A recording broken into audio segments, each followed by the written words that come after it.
சரி, நீ எதுவும் பேச வேணாம், ஒரு செய்கையும் செய்ய வேணாம். நான் கண்ணை மூடி 5 எண்றேன். நான் கண்ணை திறக்கும் போது நீ இங்க இருந்தனா நீ என்னை லவ் பண்றேன்னு அர்த்தம். இல்லைனா நானே புரிஞ்சுக்கிறேன்.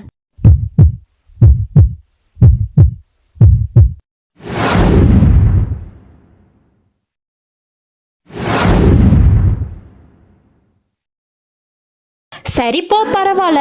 ஒரு நாள் நீ கண்டிப்பா என்ன புரிஞ்சுப்ப. அது வரைக்கும் நான் வெயிட் பண்றேன்.